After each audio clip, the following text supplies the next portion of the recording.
this OECD DG Reform Project, enhancing European mining regional ecosystems to support the green transition and secure mineral raw material supply. I'm going to be the master of ceremony for this first session of the morning. So please a big welcome to everyone here on site, to the people online. And online there is no, I think the online they are not listening. Nadim, are you listening? No. Online, did you listen?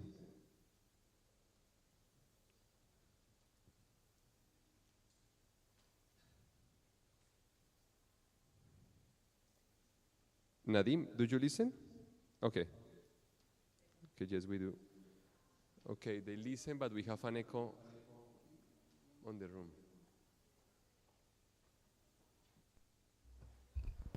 And if I talk, same.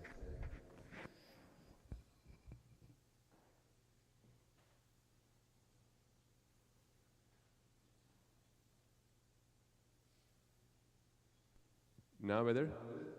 No. No, it's the same. Now better? Better? Okay. Can you confirm?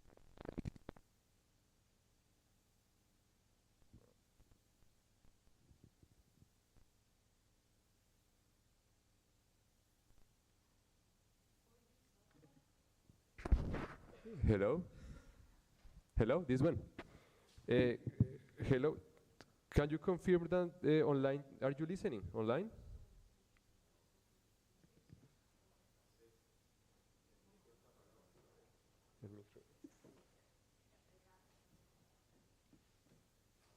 Okay, now. Nadim, do you listen? I can now. Okay, perfect. Can you hear me? Yeah, perfect. Okay, let's start. Now I think we are okay. So, yes, yeah. Yeah, perfect. Okay. Thing is, let's start and we try to solve this issue the way because for the time. So welcome again. I think I already mentioned the the objective of this meeting. Without further ado, let me give the introduction to Mrs. Carmen Cabaleira, Vice President of the Commission for Coordination and Regional Development. Remarks. Thank you.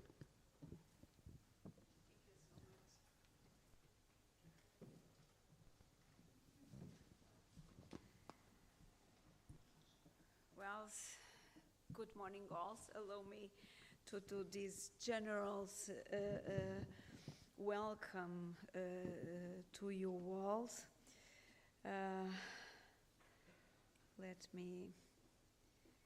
I was preparing some words for you, and in fact, I want to start thanking you all to the opportunity to be here.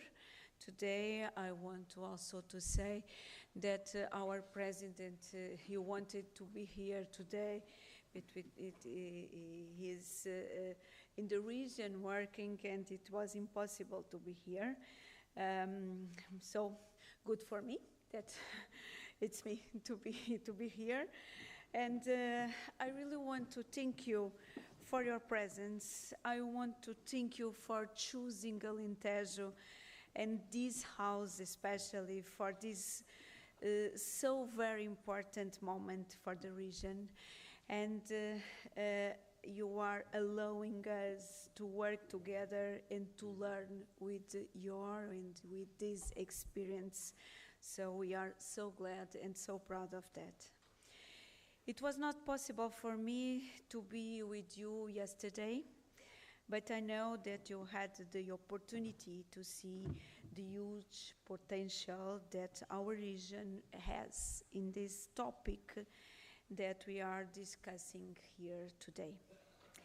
CCDR is in a very particular phase of his life because we are preparing to receive additional governance areas in the region. In fact, we are doing the way to be in a real and official regional government.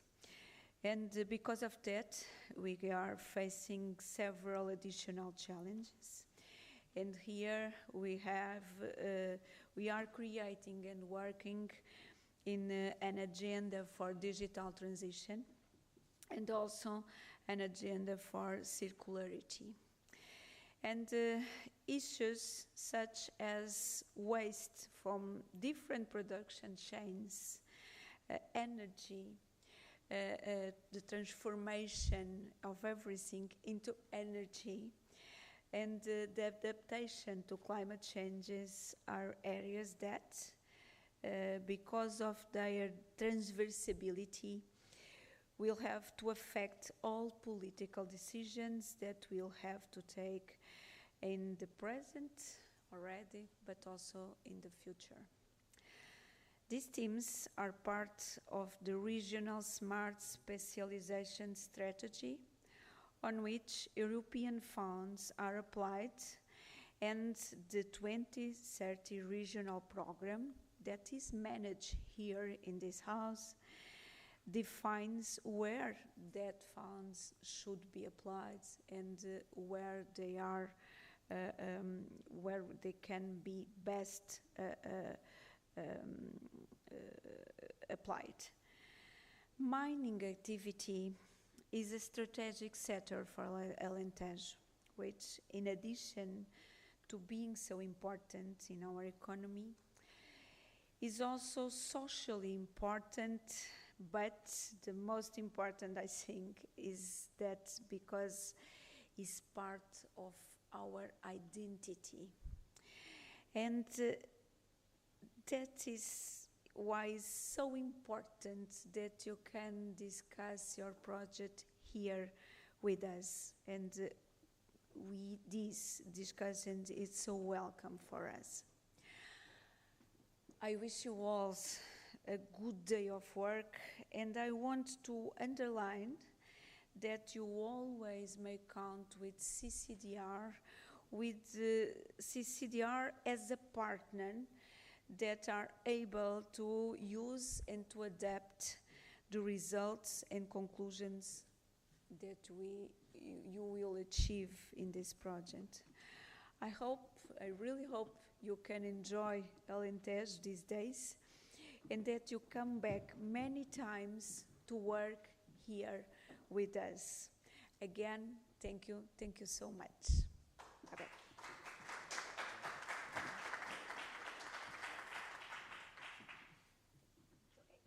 Okay. Thank you, Carmen, and indeed, thank you for the visit to the mines yesterday. It was very inspiring, and I think everyone was very thrilled with this trip. Thank you. So now we are gonna project the video of Isabel Ferreira, Secretary of State for Regional Development, Portugal.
Okay.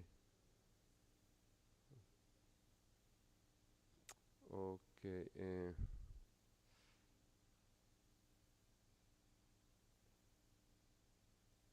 So okay, the solution then is just to put the video for the room.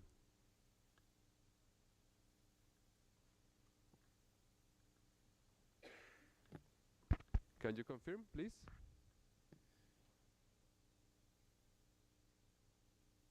Okay, let's put the video then uh, for the room, and we.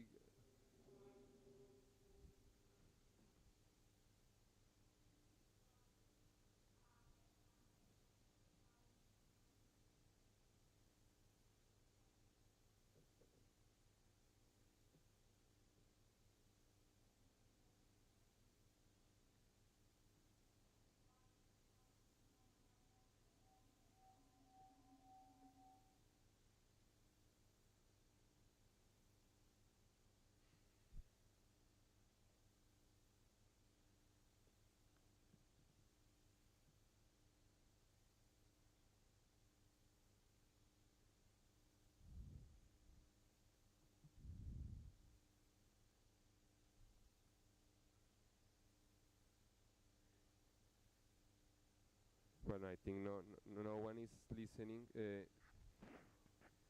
Otherwise, I propose to continue. Online, they hear it. Okay.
Okay, well, I think apologize for the technical issues because people online hear one part of the video and cite another one.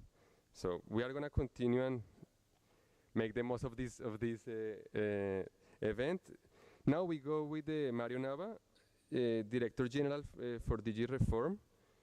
Please, Mario, the floor is yours. No? Can we activate the sound for people online, please?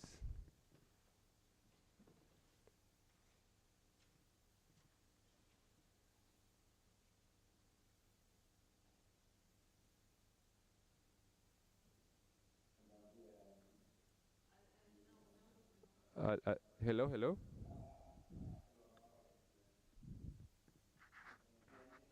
Yes. Yes, please, Mario. Can you talk again?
Great.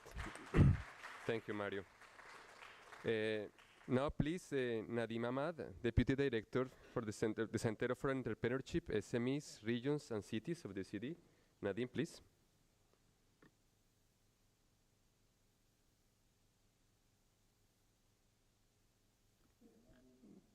Nadim, did you hear me?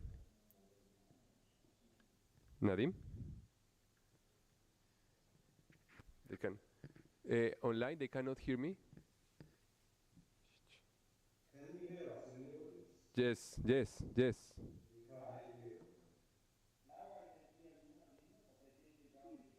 We can't hear you. We can hear you, Nadim. It is very difficult. I didn't know what I was going to say anyway, so. Can we access the? Yes? Okay. But I can't hear anybody there, so I'm going to perhaps just, in the interest of time. Yes, okay, well, great. Well, look.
Look somewhere that's all about very simultaneously. And I wish you all a very successful day to come. Thank you, Nadim. So now Enrique Garcilaso, please. Thank you, Nadim, and I can confirm the nice weather here in Alentejo, and it's very nice to see old faces and be here in person to also give some welcoming remarks to all the people that made it to this project. It's fantastic that after many months of discussing this project that finally we can start it and initiate it here in Alentejo. I would just like to take upon some of the remarks that have been already said and mentioned the importance of this project. I think there's three fundamental objectives that are at the heart of this project. The first one we heard about the acceleration to green transition, and I'll talk a little bit later, and it's not very obvious to every man's ears to hear that mining can help on this process, and this is something that we're trying to advance with and I hope that we can continue to do so. Energy autonomy is at the heart of many political objectives, not just in the EU, but across the OECD. And the third one is the impact on jobs, regional development, and well-being. I think these three objectives are at the core of this project. Nadim mentioned how this project is very timely. We live at a time where the green agenda has come to the forefront of objectives. We also have this problem of energy autonomy. And at the same time, we're here trying to address problems of development, of discontent, of how can we think about some of the regions that are lagging behind, how they can also benefit and profit from some of these areas. So I think it's very timely to start this project. And within the OECD, we're not new at this. We created the OECD Mining Regions and Cities Network in the year 2017 down in Antofagasta. And I remember back then, there were some of you that came to this initiative. And this initiative is quite interesting because when we first started, we took a lot of emphasis on the economic diversification agenda, on the aspect of well-being, and also on the aspects of strategic governance. But I remember when we started to talk about green transition, people were looking strange at us, like, no, mining is nothing about the green transition. But since then until now, I think we've come a long way. And in fact, when we did the third conference in Skellefteå, Sweden, that was one of the key topics back then, that we were at the forefront already putting this green agenda in policymakers' eyes, and trying to understand practices of circularity, how that can be part of this mining initiative. And we just came now from our last meeting that we had in Karatha. Some of you were already there, and that was also quite streamlined. So I'm happy that through this project we can continue to advance on this very important agenda. Now, the OECD Mining Regions and Cities Initiatives, it's a great resource that we can use. We've done 4 international conferences, so I think there's a lot of material out there already there that we can take stock. We've done 5 case studies. We've done one of Andalusia, that we have one of the participants on this project. We have also North Karelia, that one of them was the first one, in fact, and then the north of Sweden. So I think this initiative is quite an excellent tool. And then we also did a toolbox, a toolkit of data, because I think that's something that as OECD we can help to try to provide the analysis, the data, the benchmarks to better understand where each of these regions stands in advancing towards some of these objectives that I mentioned. And here I also have the great pleasure to announce that within the OECD we're teaming up with the Environment Directorate. In fact, that was one of the difficulties that we saw when we developed this toolkit, to come up with better indicators around the environment. So that's going to be also one of our goals, to try to advance the evidence, the data on how regions are advancing on the climate agenda. And just to finalize my comments, just to remind how the 3 objectives are at the core, the issue of the green transition, the issue of autonomy, and also the impact on having on the local jobs and regions participating. I think this project, when we started, there were much more than 10 regions were interested. So I think that the 10 are a selection. I know there's going to be many eyes watching how this project advances.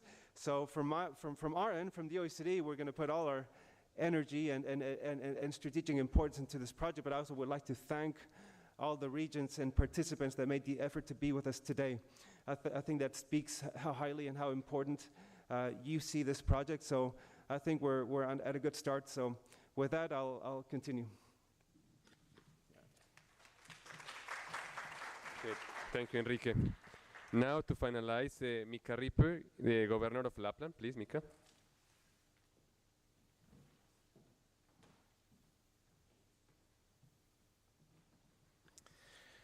Good morning, everybody. Hope you can hear me at least here in the room. I believe that the future is of course the sort of a hybrid form of conferences, but nothing can beat actually the physical enjoyment to be here. But first of all, I would like to thank our hosts for organizing this and possibility to be here. Yesterday was a very interesting day. So from myself and also on behalf of the Regional Council of Lapland and then the Finnish delegation, we would like to thank the CCDR and the Alentejo officials, and of course Luis. It was great to get to know the Portugal so deep. I believe it was 500 meters.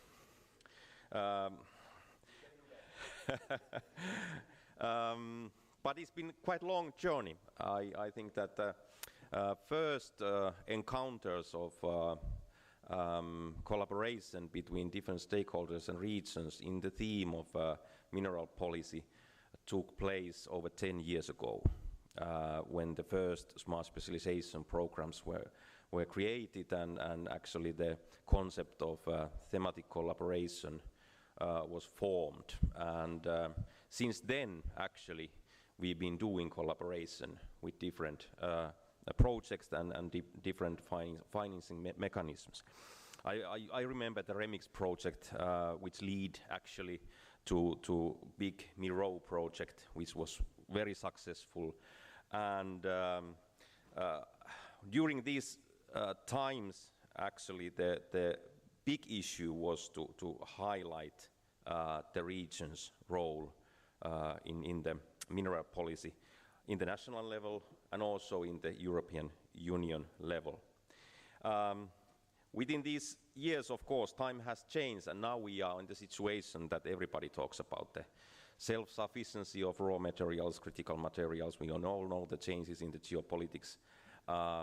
We have to be now quite determined in a national level in each European Union country, but also in the European Union level. And also, I must say that in this new geopolitical situation, in the value-based world, within those alliances that now are actually trying to stop this development that is going on in, for example, in Ukraine, that these countries can do collaboration and be successful in order to have self-sufficiency in different critical resources.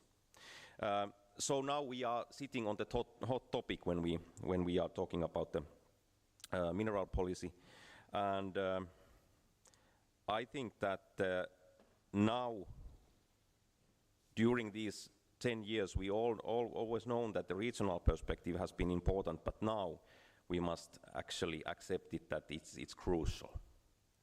And why it's crucial? It's because I might be a little contradictory when I say that there's not going to be opened any mine in Europe without the regional efforts. And questions like the commitment in the area, in the region, in the people of the region, social acceptance, and so on, they are very important.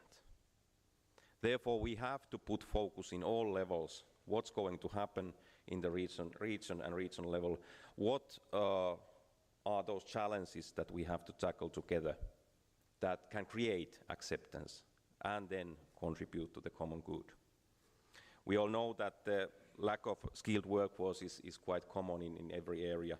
Up north, the road and transport network issues are very hard, accessibility in overall.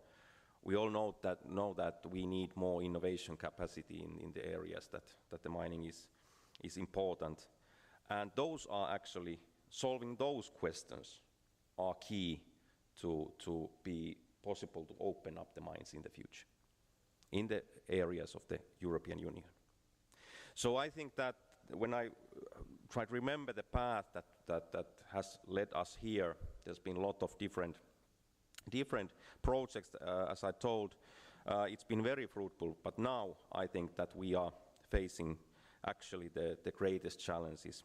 But same time, I must say that I'm very happy that there's a true commitment in different levels of stakeholders in these issues. The contribution of the OECD has been very valuable for us in the regional level, and I believe that within this project we have a good opportunity to find out actually quite concrete issues and methods in order to tackle those challenges that I just mentioned. And same time, going forward, for example, deepening the thematic partnership in the European Union level, thinking out what kind of possibilities, for example, new initiatives like Eurocluster ideology can create to us. We must, in the regional level, same time, when we demand things, we must same time try to be innovative and create new possibilities.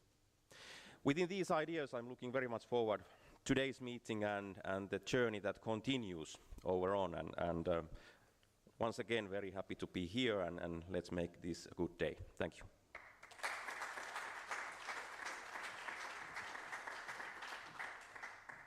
Well, no, thank you, and great now that the technical issues are solved, so we can continue finally. And thank you for the participants for the welcome remarks. We are going to continue to the second part of the activity. I'm going to present a quick summary of the project, so and some interesting analysis that we have done. Yeah. So let me check just to be sure that is good.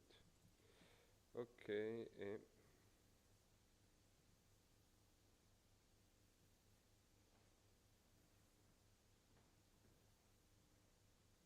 Okay. Online, can you see the presentation? Yeah, perfect.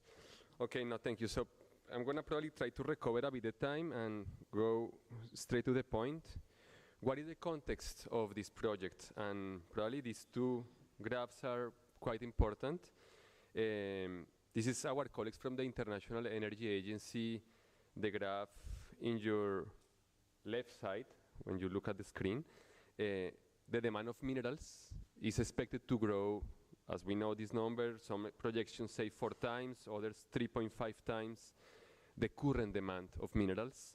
Here we talk copper, nickel, the critical minerals, lithium, magnesium. If we want to achieve the net zero goals by 2030. So that is probably the first alarm that we need to send. And the other is the next graph is who does the extraction, who does the processing. And probably this is more important for this strategy and for this project. If you see, the extraction is mainly done by some countries. In many of these minerals, no more than 3 countries are the ones providing 75% of the minerals. But the processing is mainly done in China and in some materials in Asia and South America. So that is one of the things. Other aspects that we have identified are that many mineral-rich nations are also increasing the export restrictions of the minerals to try to promote and strengthen the local capacity of processing. So there is a study that we did at the OECD that since 2009, these restrictions have increased 4 times in mineral-rich nations. And this is the other aspect of this, probably, I'm sorry, Luis, because probably you are going to talk about this, but this geopolitical aspect of minerals is where the exploration spending is happening. And mostly it's happening in Americas, Canada and in Australia. Canada last year was almost 40% increase in the exploration spending. And when we analyze what Canada did, or what are probably the reasons behind this, in their critical raw materials strategy, they created a tax credit of 30% tax credit to promote exploration in critical minerals. So some companies say that this is, of course, one of the advantages to explore in Canada. But what is the, and we have discussed this already several times, what is the characteristic of mining? That is a global industry, we have global trends, but the positive impacts and the negative are really exacerbated at the regional level, at the local level. So we have positive impacts that we already mentioned, but we have also negative ones that we need to tackle and address if we want to expand the production in Europe. At the ECD, we have done this benchmarking between mining regions and non-mining regions to underline what are really the strengths of the OECD mining regions. We have identified 50 mining regions, and we see that, surprisingly, mining regions in the OECD are, including your regions here, are younger than rural regions at the OECD, have longer life expectation, have a greater growth of, we call it green land cover, that is the coverage of green and vegetation. But there are some, and of course, in terms of employment, they are slightly better also, and in terms of growth. But they have some challenges: diversification, female integration in the workforce, and emissions, the CO2 emissions from the energy consumption. The 10 regions that we are participating in this project, we already mentioned these regions from these 5 countries, also have some strengths and some challenges. This in the process to build this project and in the exchanges that we have had, we have identified these strengths and these challenges that I am sure that we are gonna deeper on this. Education institutions are one of the most important strengths that this region have. We have important things in Oulu, in Andalusia happening, also in Sweden. The public sector support that is not for granted in every region. So here we have this a policy that is trying to go towards supporting mining.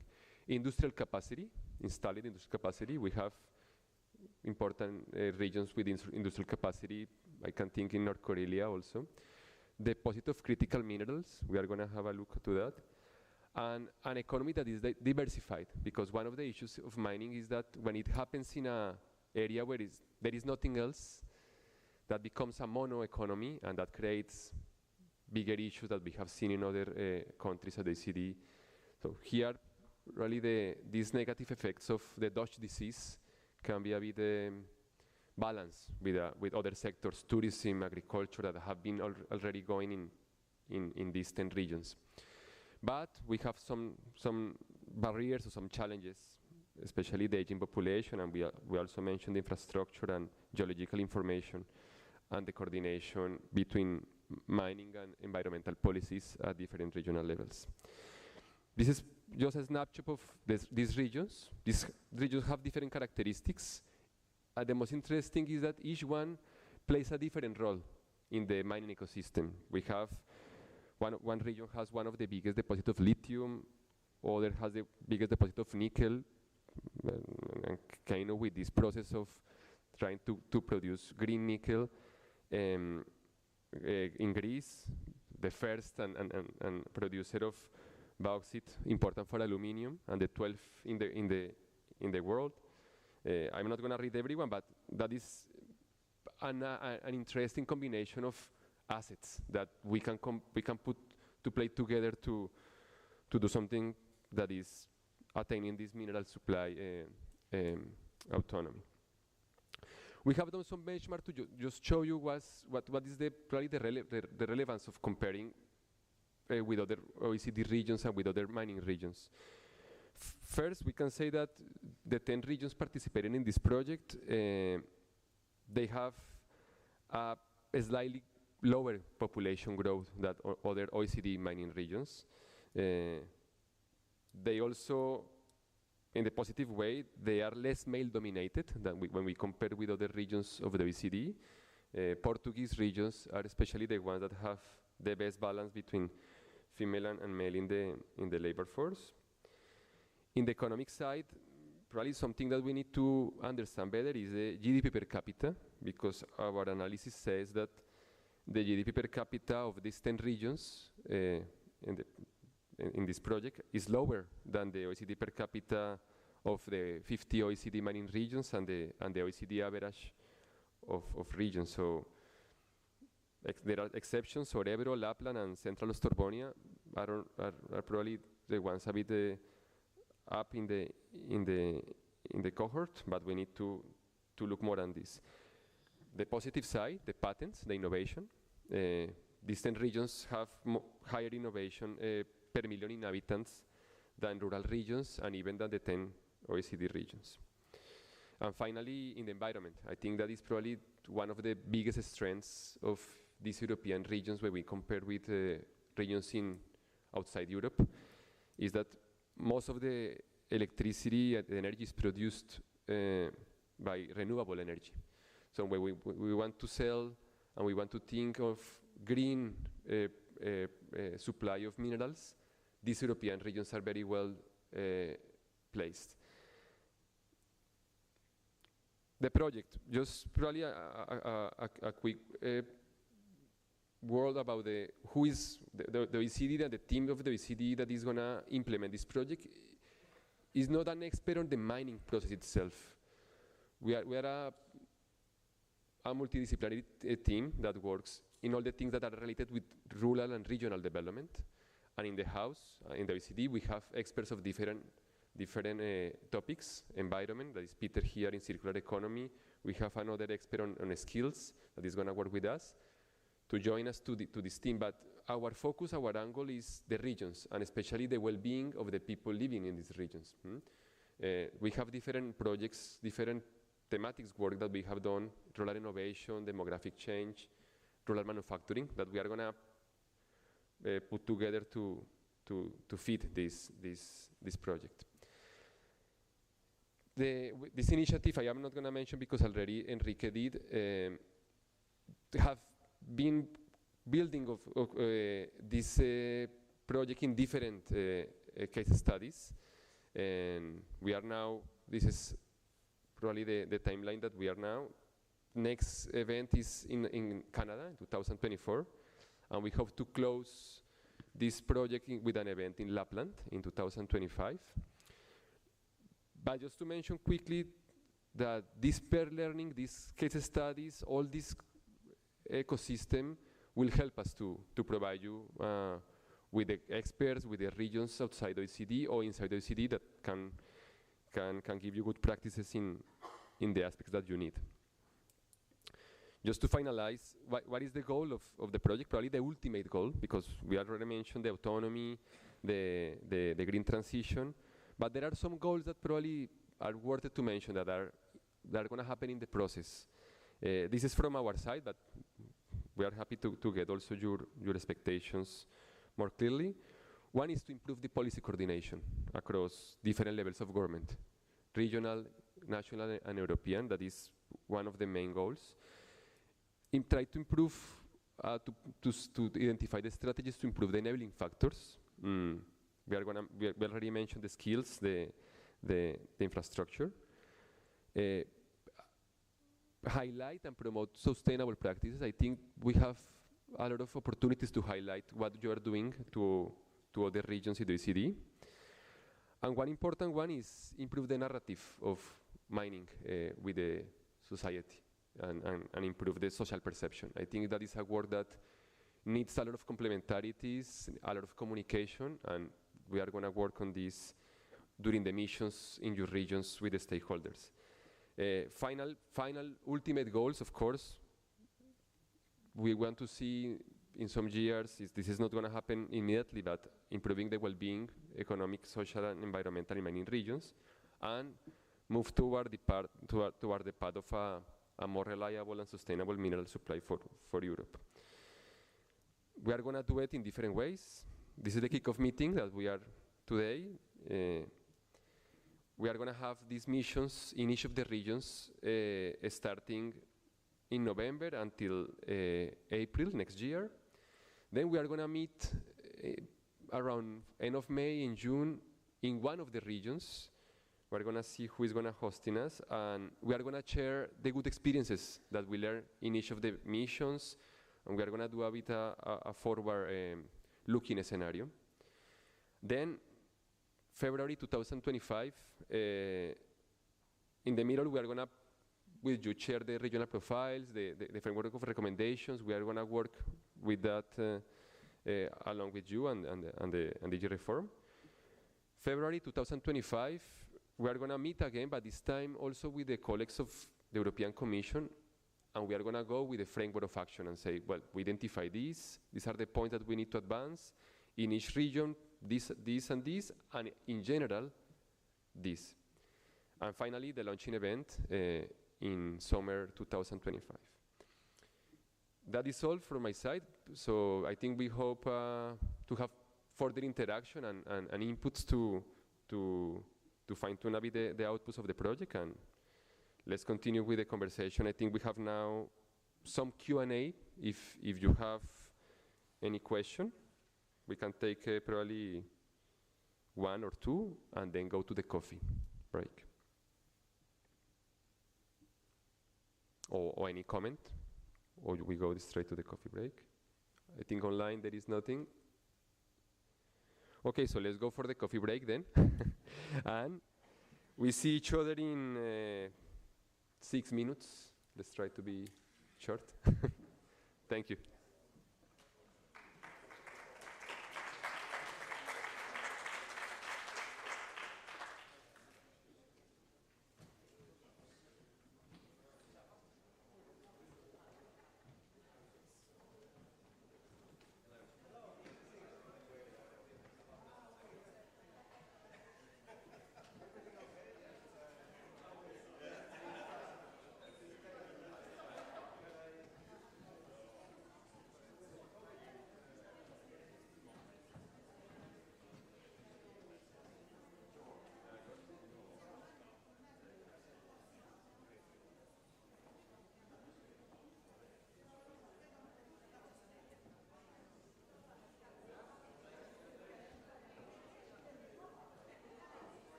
Hello, hello. So people are just getting back from the coffee. I hope online you took your coffee as well, and we are gonna start in 2 minutes the next panel. We are gonna talk about the mineral outlook. Luis Martins, the president from the mineral cluster of Portugal, is gonna give us this outlook, and then we continue with Salvatore Berger from DJ Grow about this famous European Critical Raw Material Act that everyone is eager to listen. Let's give 1 minute more that people get into the room.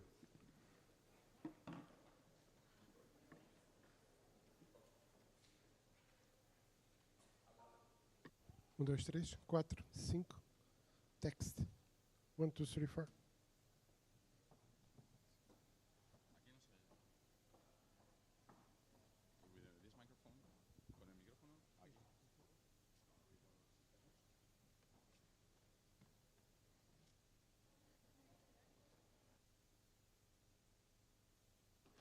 Okay, let's. I'm gonna close the door.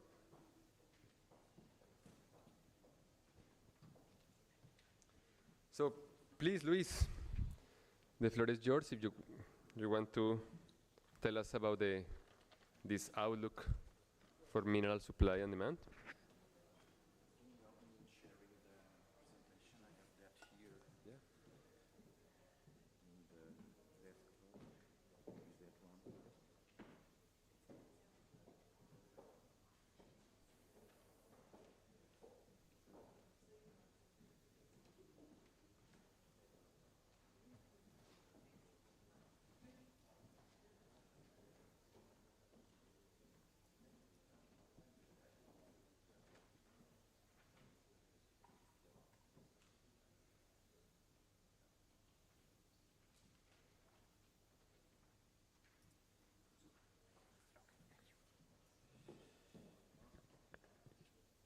So good morning, everybody.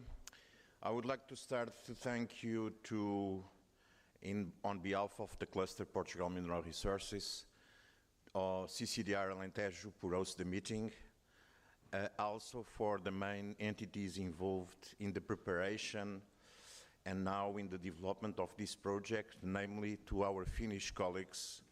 I used to say there is always in our life an alma mater for something that we do. The alma mater in this project was and is Kristiina Jokalainen. So Kristiina, thank you very much once more for every your effort. Obviously also to thank to DG Reform, especially to Zina, for the confidence in our regions, in our skills, and finally to OCDE. Let me share with you an in confidence. When we were still preparing the proposal, Zina asked us, why OCDE? And I replied to her, because OCDE gives us a label of credibility. OCDE can demonstrate that we have innovation in the mining sector in our regions, can help us increasing circularity in our regions, and like that, to improve the social acceptance of our sector. So I want to share that because I think for the 10 regions and also for the 5 countries that are involved in this project, the label and the work of the OCDE will be very important for all our regions, for all our countries. So thank you for that. So I will speak a little bit and try to show you some data about the global outlook of the demand and supply of minerals. And because of the data that I'm going to show you, I think it's time for change. First of all, a quick look about Portugal and about our mineral resources. We have a complex and diverse geology which provides Portugal with relevant mining potential. We have mineral deposits of metallic minerals, industrial minerals, and construction minerals. We have mining at Neves Corvo and Aljustrel, copper, lead, and zinc. Some of you visited yesterday Aljustrel. Both mines are located in this region, in Alentejo. and also the Panasqueira mine, a mine with more than 120 years of life, producing tungsten and tin, which is located in the Centro region in Portugal. But we have other mines producing salt, feldspar, quartz, kaolin, special clays and sands, and ornamental and industrial stones quarries. We are currently one of the European Union's leading producers of copper, zinc, and tungsten concentrates, and a major global producer of ornamental stones. We also are producing lithium already, and I can share with you that recently the Portuguese government, through the Environmental Authority, approved two important projects in the north of Portugal. The two of them represent something like 60 million tons with more than 1% of lithium oxide. So that will be also very important for the country, I would say, and for Europe, because lithium, as you know, is a critical and strategic mineral raw material. One word about some maps that shows our mineral potential. On the left side, on the right side first, our geology. So as you can see, it's very diverse. Although we have a small country, it's very diverse. And it's these geological characteristics that give us potential for non-metallic minerals, both industrial and construction minerals on the left side of the slide. And in the central slide, all those small dots correspond to a mineral deposit, a metallic mineral deposit. Like I told you, the most important ones are copper, lead, zinc, and tungsten. Also a word for the cluster, because if we have that mineral potential, it's, I think, we can expect to have a cluster about mineral resources. Our cluster has today something like 85 associates, most of them small and medium enterprises, but also some important companies like Almina that we visited yesterday. But we also have the most important universities and research centers in the country. And we are working together in some European alliances, like the Batteries Alliance, like the high-level group of the European Partnership on Raw Materials, and several other ones. But let's focus now in the most important thematic of this presentation. So we have the two dishes of the balance. In one way, a possible supply discontinuities, in some cases disruptions of longer duration, as we recently saw with the conflict in Ukraine. Mitigating imbalances is challenging and requires innovative ideas, methods, and solutions to restructure the current chains or supply of mineral raw materials. And in the other one, in terms of demand, we have a continuous increase in associated material intensity to revolution of technology in course towards savings, digital, eco-efficient, and low-carbon ones. So just to show this increase in materials use, first of all, I have a graphic from OECD, actually, from 2018, but still very valid, that we passed in terms of use of materials from 79 gigatons in 2011 to 167 gigatons in 2060. This is a very big increase, and especially I will stress the importance of metals. The difference it's really huge. As you know, as Andres already referred, the intensity of use of these minerals is much bigger with the energetic transition that we are facing.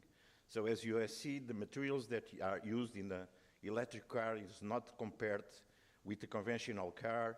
And if you look, for instance, to wind and solar energies, much bigger also as the, until now, conventional ones like coal, gas, or even nuclear. So those data are very clear about the challenges that we are facing in terms of demand for this new energetic scenario.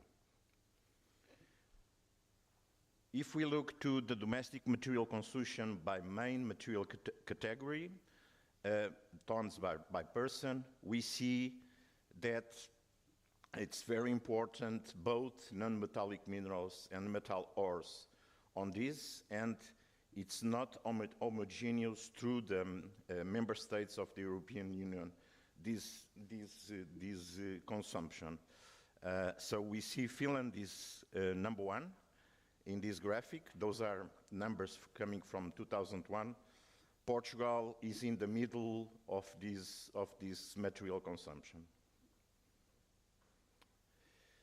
More important than that, the development of domestic material consumption in Europe. As you can see, the most important increase, at least in the last years, is on metal ores, but also the non-metallic minerals are increasing a lot their consumption. So again, mineral resources are increasing their consumption in the European Union. Sorry.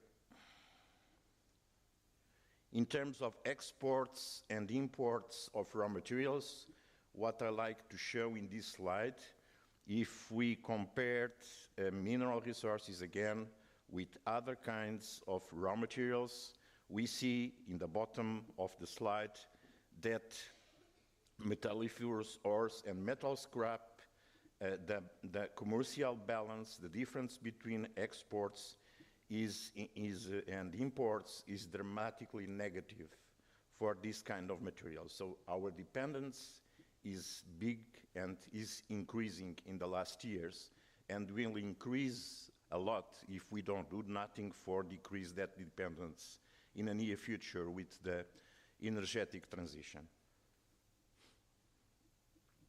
Again, exports and imports. What I would like to stress in this slide is our importing dependence, of course, and when you see other with 61%, guess who is behind that? Of course, China, like Andreas also show on the slide. And also the conflict in Ukraine show us how dangerous, how risky is to be dependent on a country with a not stable geopolitical situation. And this is also the case of China.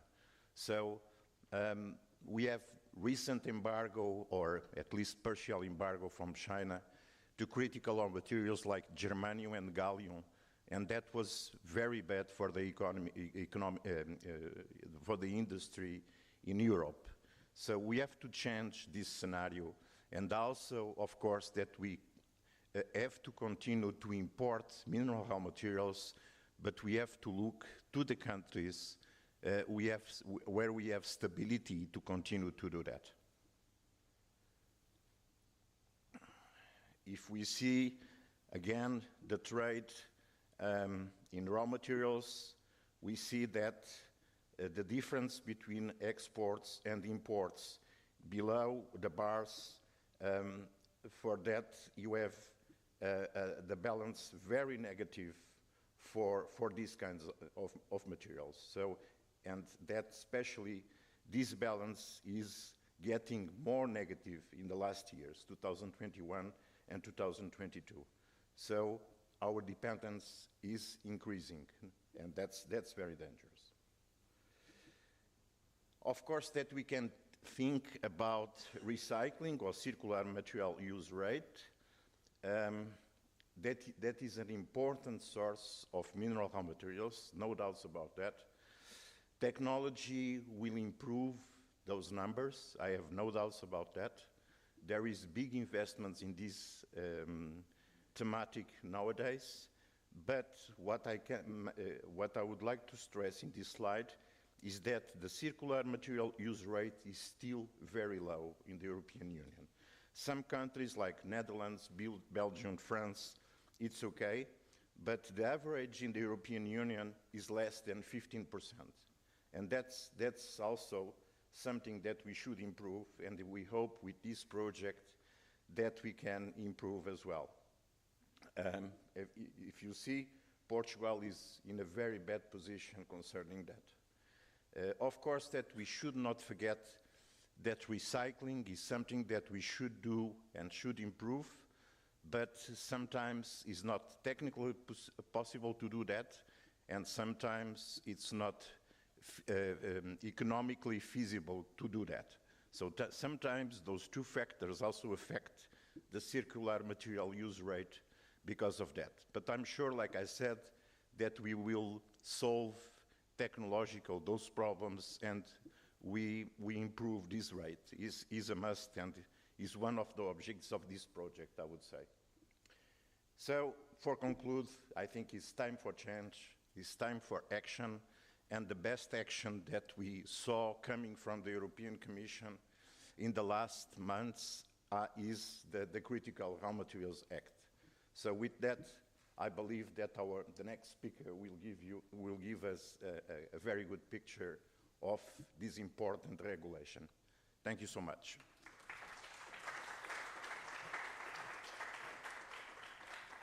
Thank you, Luis. Now we're going to give the floor to Salvatore Berger, Policy Officer of DG Grow. Salvatore, please, the floor is yours.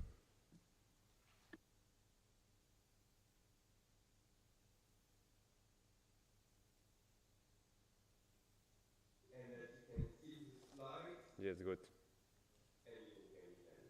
Perfect.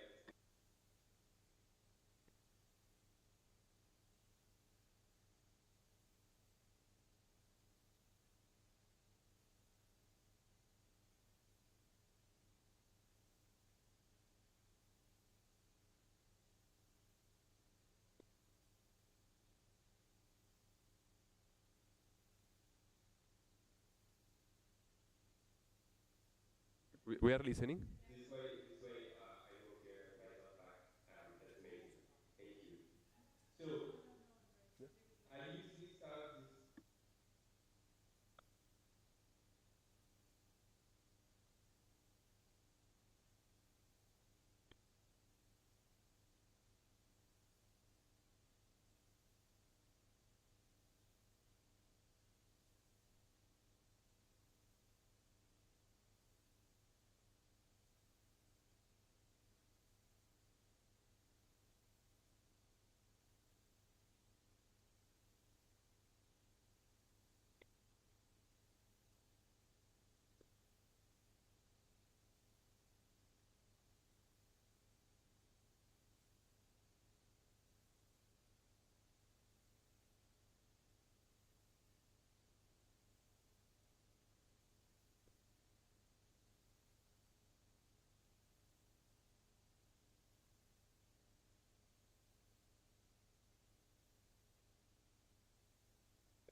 Thank you, Salvatore. I think you missed the applause, but I think everyone applauds. But I think thank you for the presentation, and I don't think we have time for if anyone has a pressing question, but I think we are.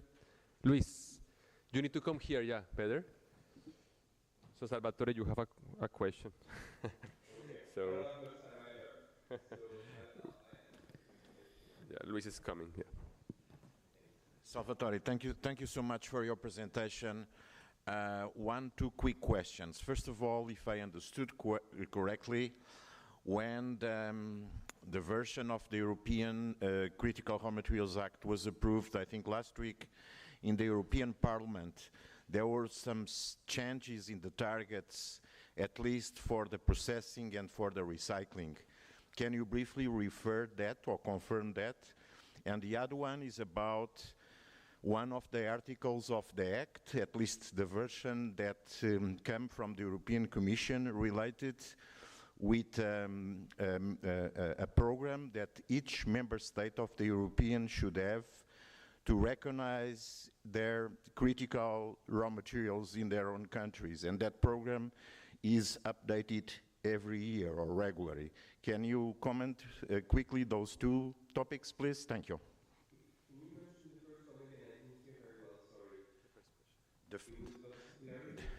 No, the first question is about, I think that were some changes in the targets related with processing and recycling, alterations made by the European Parliament, turning those targets more ambitious. Can you speak a little bit about that, please? Yes, so it's a bit difficult.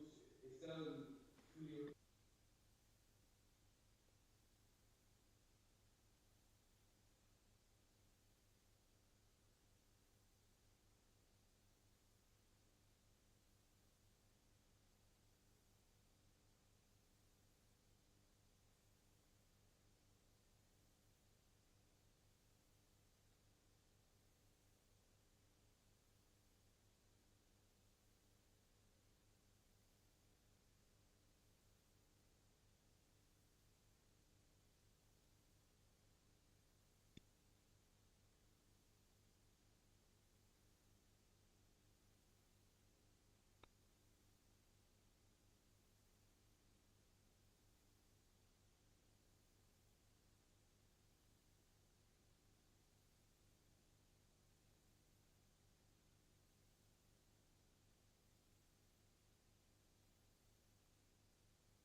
Thank you, Salvatore.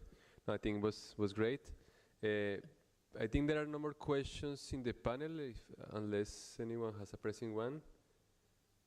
Okay.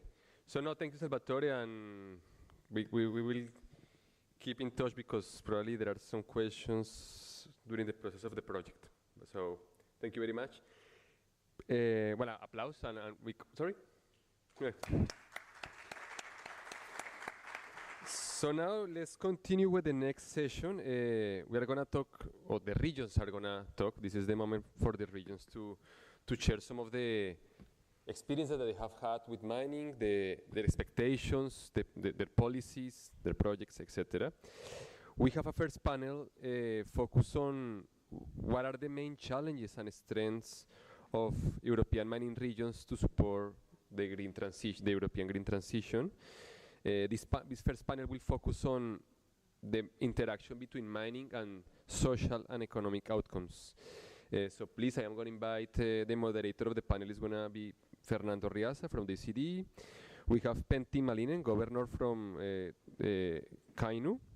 We have Roula Kechri, governor advisor of the regional of Central Greece. Lotta Starts, representing region of Évora. And Saiha Tikkanen, project manager in the region of Oulu. Please take the floor, take the seat, and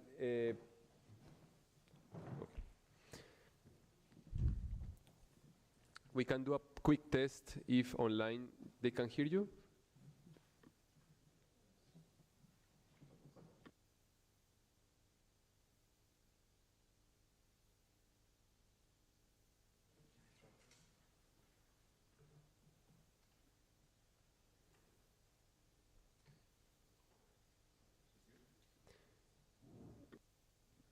Speak. Can someone online please tell us? Confirm my voice. Sounds good. Okay. Yeah. Continue to talk. Okay, please go ahead. Okay, we'll start.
So they still now have opened a button plant that makes the value added very high, and they have also now contracts to two of the world-class battery chemicals industry in Europe.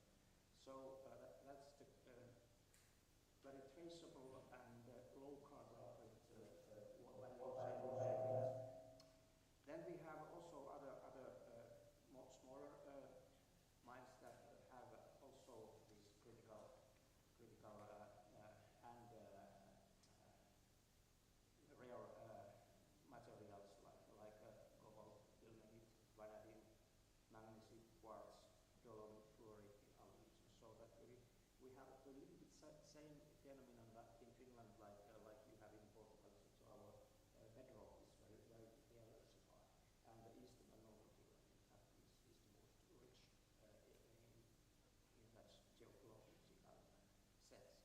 So I think all of 5 Finnish regions are in one way in the same position.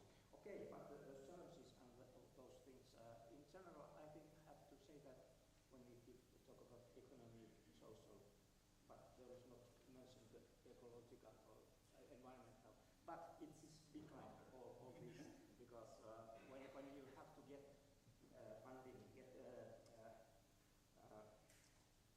capital for the investment, always investors are keen and they have to prove the environmental sustainability. And in the case of Terrafame, this is now very good, but in the beginning, as a startup, that was a problem.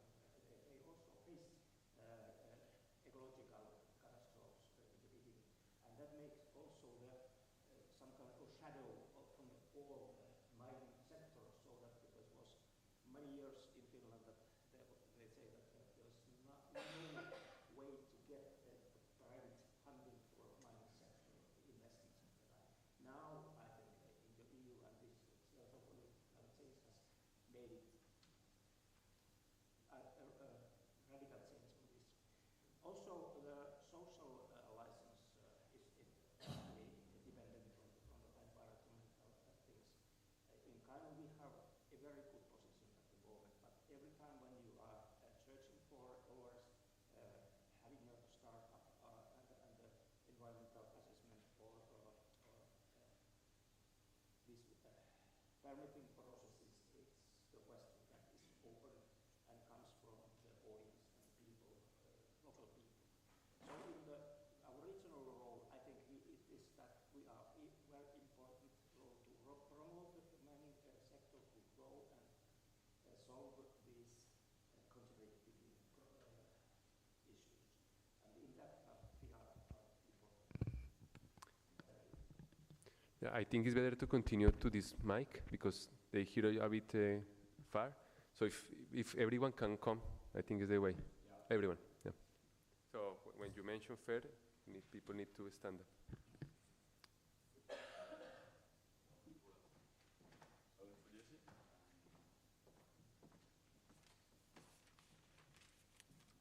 So, well, Rula, could you please come and give your the same question about the interactions between the social and economic? With the no, just like the same question. Like if you could give your remarks, it's about interactions between the social and economic aspect and mining, and how does that affect at the local level? And yes, like the most remarkable ones. At the moment, in the future. Looking backwards now, and then we'll look in the second question. We'll look forward. Rula, I think, Rula Kejri is the governor advisor of Central Greece. If you could come here and speak so the people online can... Yes, please, if you could actually.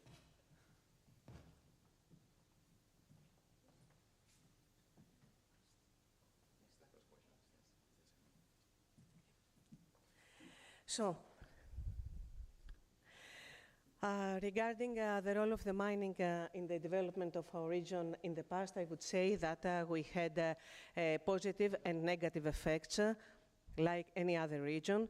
Of course, it goes without saying that the first positive effect was the unemployment, the reduction of unemployment and the revenue generation by the exports and the taxes paid by the extracting companies. Of course, the ancillary industries, because you know we have this ripple effect. So we have many small companies working because of getting jobs and boosting the local economies because of the companies, the mining companies. The technological advancement in the past was not that important, but I would say that the infrastructure development was very significant. I can say from my experience that the road leading from the port to my hometown was constructed by the mining company. And of course, I wouldn't say that in the past the education and training was not provided by the companies, by the mining companies that much, because the extraction was something very simple.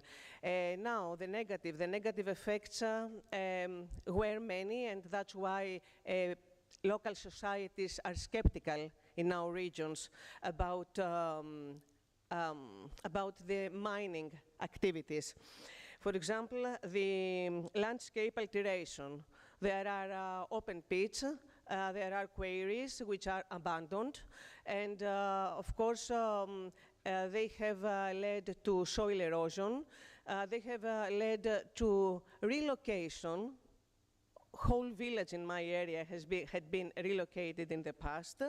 And the social effects were also negative because people who used to work for the mines, when the lignite mines were closed, they had an already destroyed health, and they had also to move even abroad.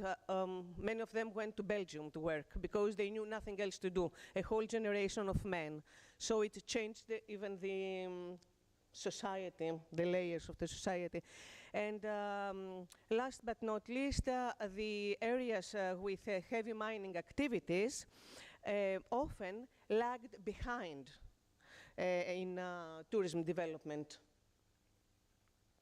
So this is about the past. At the moment, should I go on with the moment? Okay, at the moment the perspectives seem to be much better. And it seems to be much better because the legal framework has changed. It is much more protective, the national as well as the EU legal frame. So it protects the environment and the health of the people. And I think that it is changing the attitude of the local societies. Of course, the people often get misinformed by the web. So I think we have, with the regions and the industry, the mining industry, have to work on correct information. Also, the global market dynamic has changed. Last summer, Handelsblatt and other big newspapers had articles about the demand for gallium and germanium, because 70% of these materials are imported by China, and European Union wants to have to secure its supply from European countries. So our bauxite company, which is located in our area, it does not belong to us. It is a private company, but it is located in our area, has decided to invest in research and also to produce, has already started producing gallium, which is a subproduct of bauxite when you produce alumina. So I would say that it is positive. Now, regarding the future, I think that we have to ensure the local societies that they enjoy the benefits of offset. And we have to make transparent procedures, so the offset is not lost somewhere in the corruption paths. And of course, we have to ensure regulatory oversight. We can push in order to have some scholarships, to have some local vocational schools and training, and partnership with the local tertiary institutions. So in brief, I hope I was useful and not much talkative. This is what I wanted to say about the region of Central Greece. Thank you. Thank you, Rula. It was very good. Well, both interventions took the point of social acceptance, and it was not only about economic development, the way to get this acceptance, but also through legal frameworks you mentioned, through diversification, so there's many ways. Now I'd like to invite Lotta Sarts, who's the Senior Project Manager, University of Örebro. So she comes from Sweden.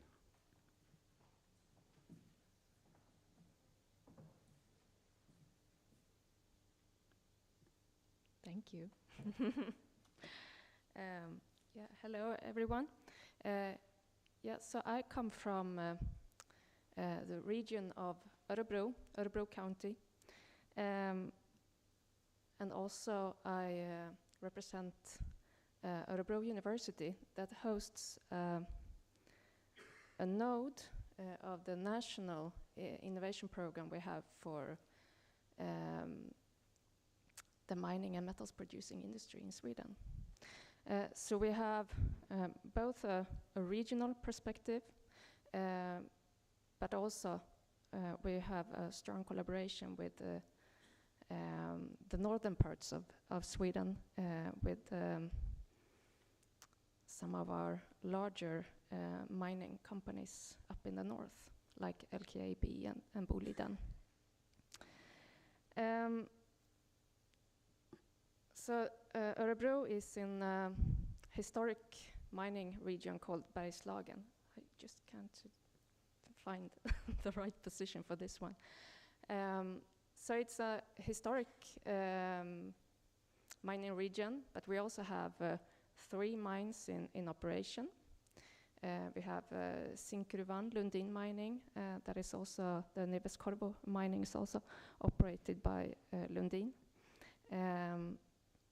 We have a small mine called Lovisa-gruvan, and we have Boliden Garpenberg mine. All of them are base metal mines, so they mine copper and lead and zinc, some silver and some gold. So we have also, and this is very important, good collaboration with mine technology and equipment suppliers like Epiroc, who actually have their headquarters in Örebro, and Orica and exploration drilling companies, etc. And with this long history of mining, mining has been going on for 1,000 years in Bergslagen. We have a lot of mining waste, both waste rock and tailings. And they, in some cases, pose an environmental threat. But recent sampling has also shown that this could be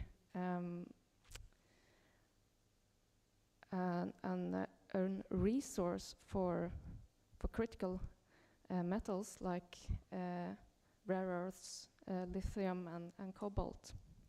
So this is, of course, very interesting and something that we would like to have a closer look into. What more about this? The challenges with the extraction of the remining of the mine waste.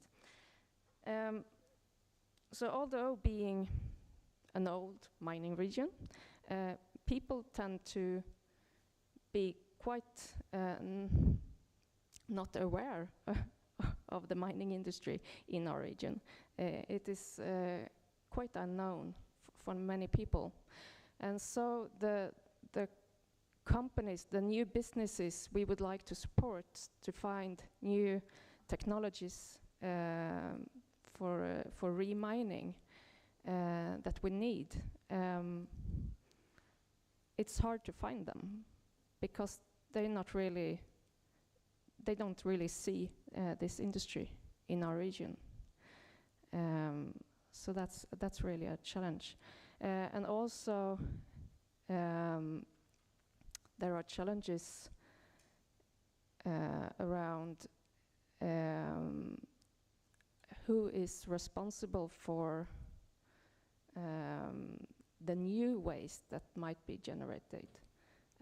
So we might end up with a new environmental problem, and someone has to be responsible for that.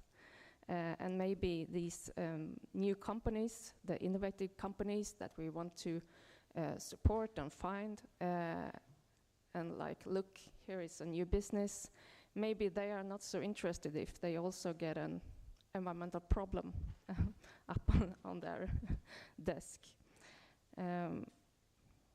Yeah, so I think I'll stay there. Yeah, thank you.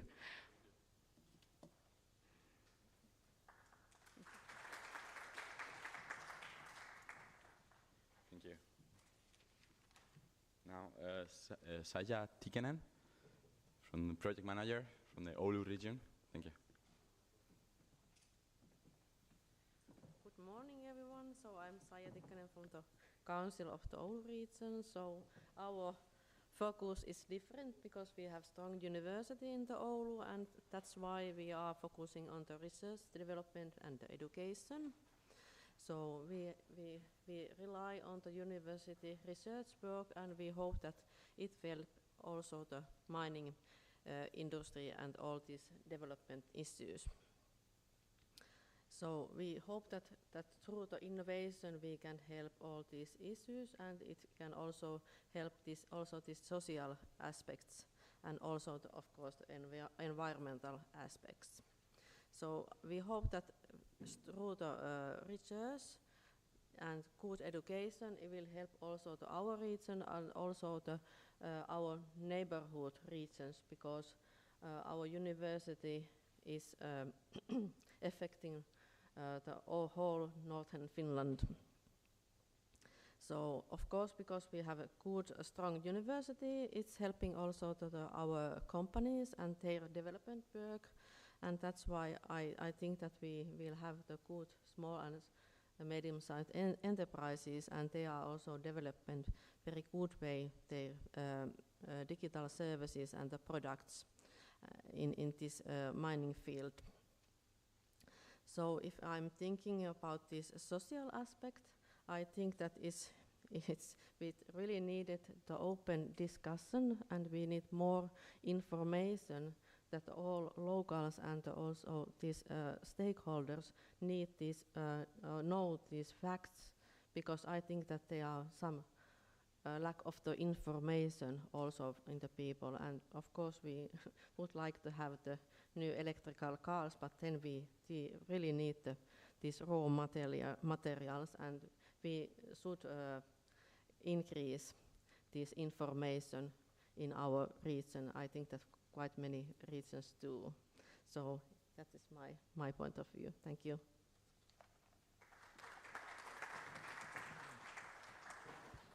Thank you, Saja. How are we in time? A bit, okay. So now the second and third question is going to be one, and it's looking forward. We looked backwards, and now we're trying to look forward. And to start with is, what is the role of mining is going to play in the region in the future? And how can we actually fix those benefits and enhance the social and economic prospects of the local communities at the very local level? So in for this second and third question, just I open the floor, so any of you can want to intervene. You have to walk here. That's only bad news, so you cannot sit. But please. Thank you very much. Somebody must start. A little bit continue what I said earlier. The benefits that the mining has are evident in our region. I didn't mention that due to the start and growth of Terrafame, it get our local economy very booming. We were 10 years ago, we were one of the highest unemployment rates in Finland, and now we are in the best positions. That has also turned our position that now we are also suffering the lack of workforce.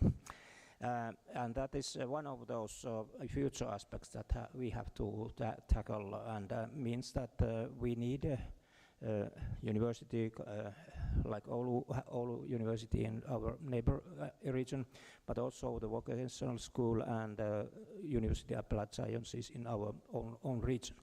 And for the rapid growth of Terrafame, that meant a new phenomenon in Finnish electrification system, because we have normally relied on that the state and educational system will bring up enough workforce. But nowadays the change was so evident and growth fast that the firm itself also financed courses and education in the local education units. That was and I think this may be the future also in other regions where this growth due to mining may happen. Terrafame itself has growth still to get the more and more value-added productions, and also to enlarge the area. That causes, of course, these questions of environmental assessment, etc. But I'm very optimistic that in their case it is not problematic. But when opening new sites, it's then another story. We have there in our region also new startups coming, and in that phase there's very important that was mentioned that people must get information enough. And I also have some positive case of our region. There's one company in the northern Finland seeking after cobalt and rare earth materials elements, and then that firm is very openly called come to my office and municipalities, and then open their plans. How do they go on with searching the ores, so that they start this open discussion in the early beginning. And we don't know if it's 5, 10 or more years to come when they are in the environmental assessment process, so that the people get used and can communicate in early ways. That is very, I think, good practice that could be made. Well, I think these are the first ideas to come. Of course, the growth of mining in our region and getting the investments must be mentioned, because we don't have enough funding in Finland, the capital, so that the biggest investments are always coming from stock markets or other big players like some public funds. In the past, in Finland, state was playing a very crucial role in the mining sector, but it has gone down. And one of the intervention in Terrafame process was that when the startup got economical and ecological crisis, then the state intervention happened, and that is, of course, have to be kept in mind when we have this very high need for capital. It is always in the smaller and rural regions, it comes from outside, and we have to ensure this to happen. Thank you. Thank you. Indeed, thank you very much.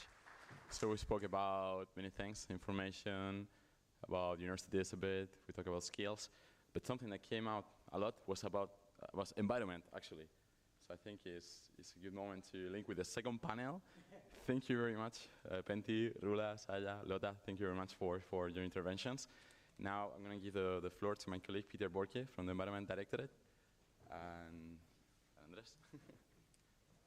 Well, no, thank you, and sorry for the rush, because we don't have enough time for much intervention. So I let Peter introduce everyone for the sake of time, and Peter from the Environmental Directorate at OECD. Peter, please. Thank you, Andres. And if I may ask the colleagues who are on the panel to maybe come up here already. So we have Jyrki Kuponen from Central Ostrobothnia in Finland, and he is the governor there. We also have Mika Rippi, governor from Lapland, also Finland. We have Jesus Portillo, who is the General Director of Mines in Andalusia in Spain. Markus Hirvonen, from governor in the region of North Karelia. And last but not least, Isabel Damasceno, president of CCR. Oh, okay. Sorry, I had wrong information here in my script. Okay, thank you. Thank you very much for joining this panel. And I think what the previous panel discussion actually showed is that it's very difficult to completely disentangle the social and the environmental issues. And I think some of you on the previous panel already went to discussing actually some of the environmental challenges as well. With an eye to the clock, I'd like to change the initial plan that we had a little bit. And what I'd like to suggest to our panelists is, I think we all know that mining is causing environmental impacts. And this has been historically a problem. There have been technological advances that reduce those environmental impacts, but they cannot eliminate them. And I think also, as the previous panel has already indicated, that there's a need to create social acceptance through information and transparency. So this needs to be overcome to create an environment where new mining activity can actually take place. So maybe rather than hearing from each of you, as I had initially suggested, more of maybe an account from your region in terms of what are the challenges and the problems, I would suggest that we go right to identify what you're doing to overcome the challenges, because we've already heard from the previous panel a little bit, also from previous speakers. I think we heard from the European Commission that with the Critical Raw Materials Act, they're trying to address issues around permitting. They're trying to address issues around information, geological information, etc. So I basically like to structure the discussion around maybe 3 or 4 critical interventions. One, of course, is around how can we square the permitting issue, and how can we better align the environmental and the mining permitting, and have a better interface, essentially, between the economic development objectives and the environmental protection objectives. I think the second question that I'd like to pose is, what can be done to increase the social acceptance and the buy-in of the civil society into new mining activity. And maybe the third one is how our circular economy approaches potentially going to help to overcome some of the environmental challenges that we are seeing in this space. So 3 questions, I'd like to start maybe with the permitting, because this is also so central in the Critical Raw Materials Act. There is, talk of one-stop shop being created, of fast-tracking mining developments for critical raw materials. Maybe, and here I'm looking for hands, for volunteers, maybe to get us started on that particular discussion. And of course, do feel free to tell specifically, maybe about some of the challenges in your, environmental challenges in your region specifically. I see a hand. You have to come over here. Unfortunately, this makes it a little bit more cumbersome, but that's the constraint that we have. Thank you. Good morning. I have a text with an introduction to the teams and maybe the answers of your questions. I think so. Okay. Sorry. First of all, my regards to CCDR Alentejo, to DG Reform, OECD, project partners, and everyone present today in this room. The central region of Portugal is happy to be a partner with 9 other European regions that today place the foundation stone for this project. These 10 regions, DG Reform and OECD, have come together in good time to implement this project, which we believe is one piece of a puzzle that is fundamental to the sustainable development goals of these European regions arising from the Green Deal and other environmental strategy. Metallic and non-metallic minerals are part of our daily lives. With the transition of European industry to carbon neutrality, the dependence on available fossil fuels will be progressively replaced by the dependence of non-energetic raw materials. The EU does not have deposits of many of these strategic raw materials, and they are imported from countries outside Europe. Competing in the highly competitive international market, the EU is highly subject to risks to the supply of raw materials. However, due to political instability or the economic strategy of countries outside the Europe area, or due to wars or other reasons. Ensure the green transition in Europe by guaranteeing the supply of critical and non-critical raw materials to the European economy should be and is one of the European Union biggest concerns. We also like now to refer to the Versailles Declaration adopted by European leaders in 10 and 11 of March 2022, which refers to the need to build a stronger economic base by reducing Europe's strategic dependence on critical raw materials.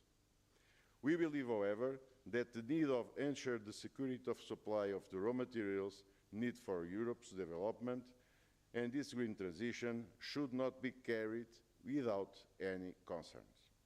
In fact, the relaunch of extractive activity on mineral and metal resources must be completed by robust social, environmental, and economic principles of sustainability, which must always be present in prospecting and research phase, in extraction phase, in transformation phase, in mine on quarry closure phase, and in the rehabilitation and monitoring phase.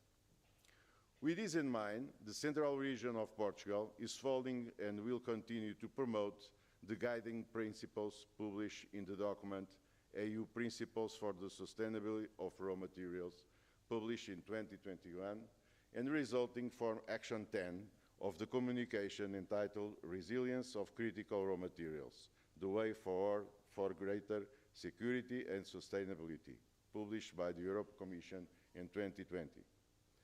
And yes, we want mineral raw materials extraction activities to develop constructive and active dialogues with the communities affected by the extraction activities, and to promote the social and economic development of these communities.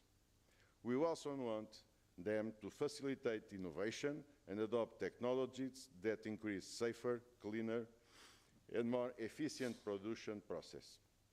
We also need mineral raw materials extraction and processing activities to apply good environmental management principles, promote energy efficiency, promote actions to fight climate change, and contribute to the circular economy by promoting the recovery of waste resulting from air extraction or processing activities. This is a huge challenge for all of us. The answers. In fact, the central region of Portugal is rich in non-metallic geological resources, including clays, kaolins and sands, limestones and granites, as well metallic minerals like tungsten and tin, accounting for 32% of the total production volume of this industrial sector, according to information by district in 2019. The existence of large deposits of clays, kaolins and sands has given rise to a very strong ceramics and glass industry in central region of Portugal. The existence of extensive granite outcrops, mostly in the interior of the central region, and limestone outcrops, mainly on the coastline of the central region, are responsible for the existence of hundreds of ornamental stone companies and other non-metallic geologic resources dedicated in particular to the construction industry. As far as metallic geologic resources are concerned, the Panasqueira mine, for which tungsten and tin is extracted, is one of the main European producers, the second, which is located in the interior of the central region of Portugal. Recent research carried out by university, research centers and private companies has identified occurrence for other geological resources of economic importance in the central region of Portugal, mainly with regard to critical raw materials. And various R&D activities are being carried out to promote the circular economy, using waste or byproducts resulting from the exploration and processing of metallic and non-metallic resources. I talk for remining. For all these reasons, we believe that the objective of this project will help the 10 beneficiary regions in their efforts to inspire this economic sector to become more competitive and more friendly, while at the same time assuring the supply of their upstream value chains and being economical, socially, and environmentally sustainable, with particular concern for the circularity of raw materials. We have 2 years of hard work ahead of us, but we know that the end result will certainly be something we will all be proud of. Thank you for your attention. I hope answer your questions.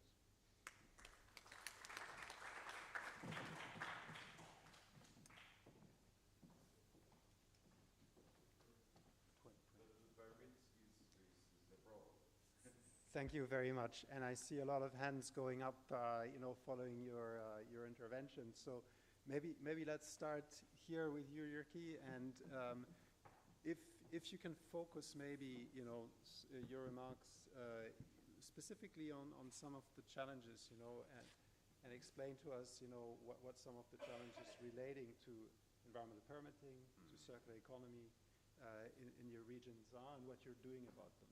Okay, thank you, Peter.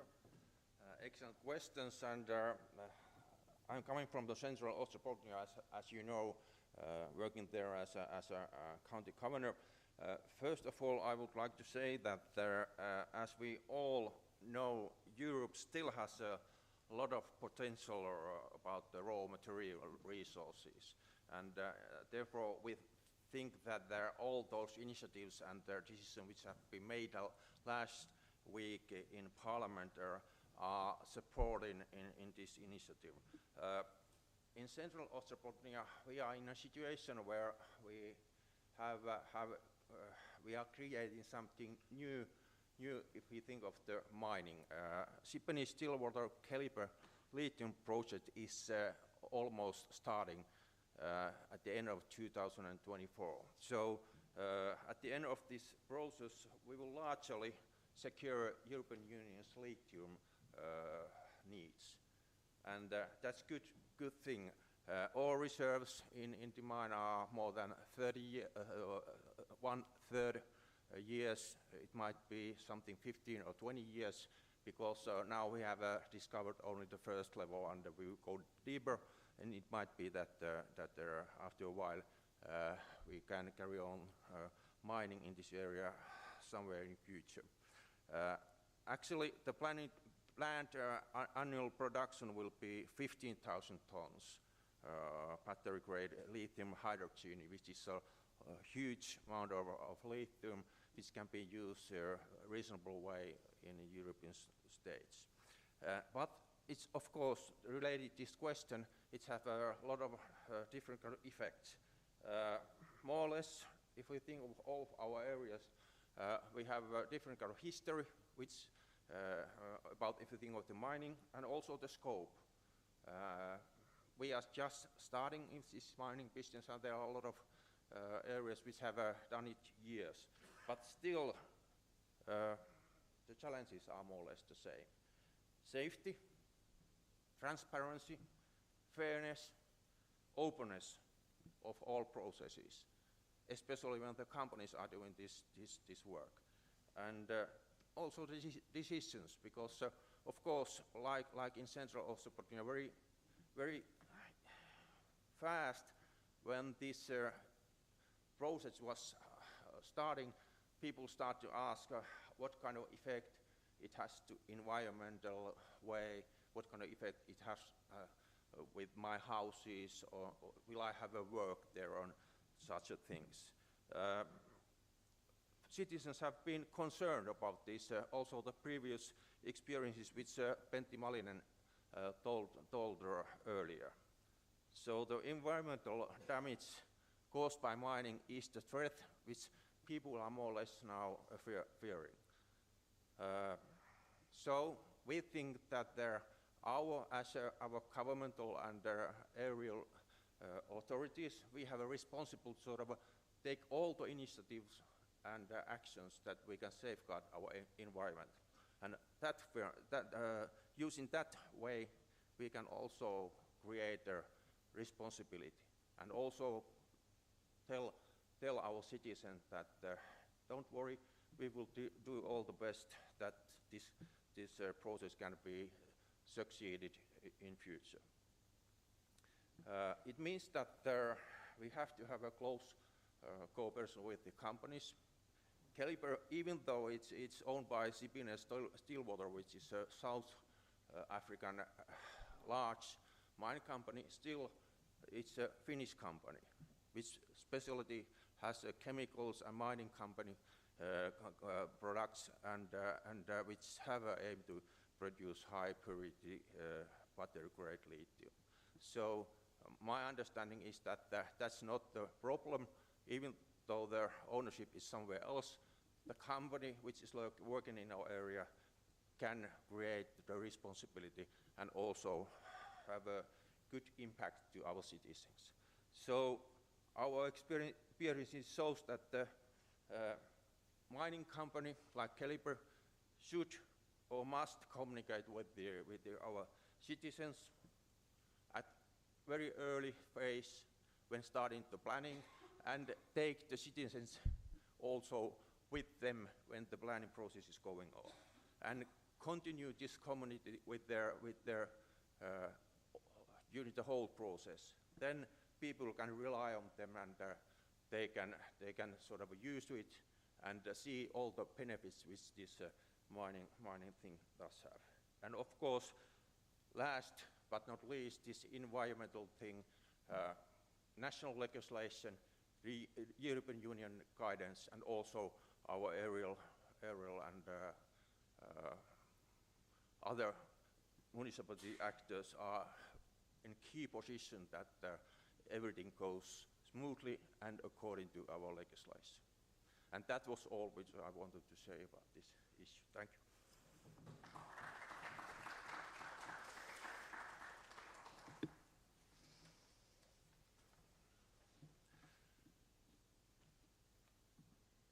Thank you very much. Thank you very much, Jirki, for those insights, and thanks for emphasizing the need, for transparency and openness, and essentially, a sort of very early dialogue with, the local populations to create that transparency and to generate acceptance, I guess, as well as, of course, the emphasis on sticking, to highest environmental standards. So maybe I just go, okay, well, Jesus, you're raising your hand, so why don't you come and give the perspective from Andalusia? Thank you very much, Peter. First of all, I would like to congratulate our Portuguese colleagues for the excellent organization of this meeting. It's always a pleasure for us being here in Portugal, really. And also for the colleagues of the OCDE, Andres, Enrique, Fernando, Sina also, of course, and as has been said before, also Cristina for fostering this very interesting project. Peter, you have talked about 4 issues, if I haven't understood bad. First of all, you have talked about the challenges we have, the permitting, the social acceptance, and the circular economy. I will try to focus in these questions. First of all, the challenges. Well, really, we are living now a very interesting moment from the point of view of mining. Traditionally, mining was accepted as another activity. Well, people usually focused on negative effects of mining, but nowadays mining is a key issue for ensuring the green transition. So the point of view of society has changed radically from the importance and the activity. Andalusia, as you know, is one of the hot spots in metal production in Europe. We are having a turnover over 1.3 billion euros in the production of our mines in Andalusia. We have more than 8,000 employees, so it's a relevant region, of course, from the point of view of mining. We have a quick growth in a short time, so in the recent period, because, of course, our historic importance comes from thousands of years ago. But nowadays we are having an important growth, so we are also facing interesting and relevant challenges. I would mention some of them. First of all, you have said, Peter, we have a problem, really, not only in Andalusia, but also in all Europe, with the environmental issues. Undoubtedly, we have an impact in territory, that's clear, and we have to manage this properly. I think that regarding this issue, it's very important to have an intense coordination with environmental authorities and also with local communities. It's the only way, I think, to manage this issue properly. First of all, we have to put together the basis with environmental authorities and to make a pedagogical task in society about what we are doing and what we are doing well for reducing the impact of the activity. It's very, very important to have this. For example, I think it's very important to integrate local communities in the definition of the future use of the land covered by mining. So it's the only way to understand what we are going to do in the future, and it's very important also to understand that mining is just a temporary activity. It will last much more than 20, 30 years in a mine. So it's a very short time compared with the future. People have to understand this. I think it's very important. So taking into account the local communities in the definition of the future. And coordination with environmental authorities, as I have said before. Another challenges that we are facing, training and education is very important. Nowadays, qualification needed for working in a mining sector is great. So we have to develop structures, educational programs able enough to solve the problems that we are facing. Technology nowadays is a key point, so we have to intensify, to make a big effort in creating solid educational structures. Another issues, well, to create an adequate environment of small and medium enterprises. We usually have in mind the big mines, of course, they are the main companies, but for really extending the value of mining in territory, we have to create a network of small and medium enterprises enabled to consolidate the values for the maintenance of the activity in the future. So we are working hard in this issue also. Well, regarding to the other question you addressed us, Peter, was about permitting.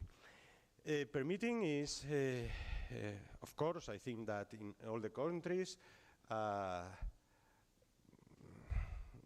hard question, you know. I reckon that quickening the permitting process usually is yes, for all of us. In Andalusia, we have a very interesting experience. The government of Andalusia has created a specialized unit just for accelerating the permitting of key projects. Not only mining projects, but all kinds of projects. And is giving very interesting results. Which is the success in this action, I think? That very qualified officers of all the areas are integrated jointly in one unit, working hand by hand. And they have a holistic point of view. We usually have the point of view of our sector, mining.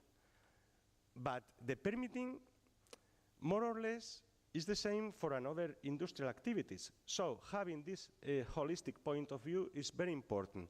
We have got very, very good results in the permitting of relevant projects. For example, we are just to approve the operation of a mine, a big mine, and we have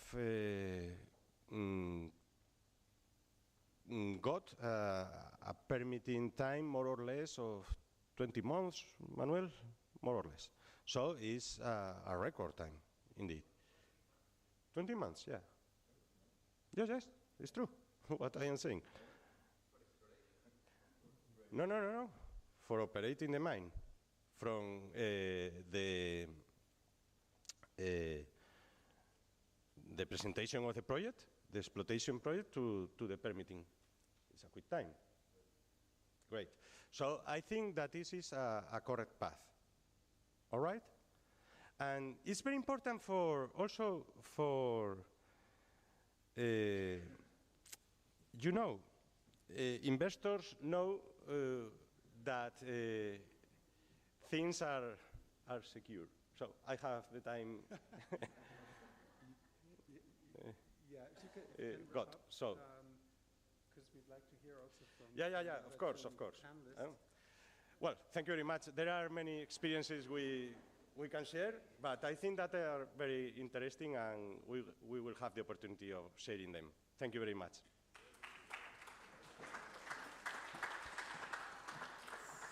Thank you very much, Jesus, and apologies for cutting you short. But I think, you know, what you said, of course, was extremely interesting, and you heard, you know, the reaction from the room.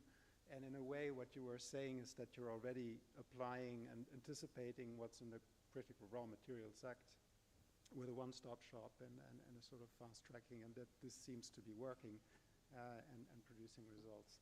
So if I can maybe invite Mika or Markus to come, and I mean, you know, either you'd like to continue the discussion around the permitting, or maybe you want to touch upon, you know, one of the other issues, and maybe the circular economy dimension here, what you're doing at the level of your region on that particularly, so that we cover the maximum extent of ground.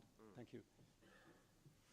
Okay, thank you. Actually, I'd like to utilize this short speech as a fast track into 3 European Union level initiatives that I feel that we need to speed up. And those initiatives are because of the problems of environmental issues, permitting issues, and social issues, which are actually linked many times quite tightly together in the local area. And one thing that we have to remember in the future is that taking the environmental issues and social acceptance issues very seriously is the key. So, for example, talking about fast track in the permitting process, we have to be clear that it doesn't weaken the process at any way, because then it kicks back in the future. But those 3 initiatives, first of all, the permitting process and the sort of ecological questions, how I see it, for example, we have different kind of legislation and different kind of processes in every country, and making them holistic in the European Union level is impossible. We have our own national sort of pursuits to make it faster, and getting to 20 months in Finland, it's impossible. It's totally impossible. But getting it less than 10 years would be a good goal. But what we need actually from the European Union level is, because I believe that one of the obstacles of slowing those permitting processes is actually the know-how and the resources of those authorities that do the permitting. So utilizing, for example, our very good university network and resourcing it as to educate the permitters themselves to have a holistic approach could be one of those keys in every country. And this could be a European Union level initiative in the future. Then the second thing that I can see from the regional point of view is the inflexibility of different policies. And now I concretize it as an environmental policy and industrial policy, mineral policy. Same time, when we have the Critical Minerals Act, we have very strict environmental policies that actually are in many ways contradiction. And for example, the Natura 2000 program and its implementation in Finland has cementized almost half of our region's area nowadays. And what I would like to see in the future, also in the European Union level, is to combine those policies, to have dialogue. What's the future of the environmental issues and environmental policies in Europe compared to those goals that we have, for example, related to mineral policy and those needs from the raw material. And then the last one is actually one of the key issues, because the social acceptance comes from the local population's feeling that what they are getting from the mines. And for example, in Finland, there are a lot of things and in every country, a lot of things that are related to national legislation. In Finland, it's about 10% of the certain mines taxation or revenues that stays in the area.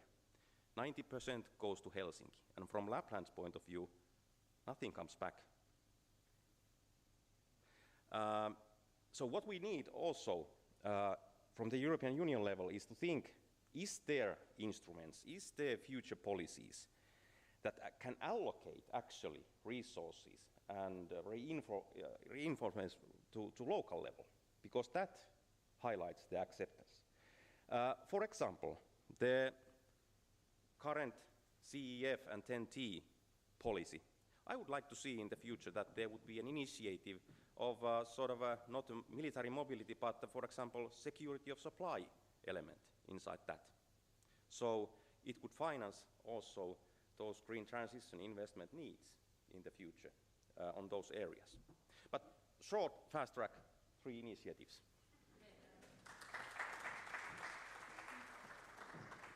Thank you very much for these insights. And I think, you know, the last point actually that you made, I mean, I think all points were very well made, but I think the issue of fairness, I think, is a very important one to also establish this level of trust that you need to achieve for local populations, you know, to accept that activity.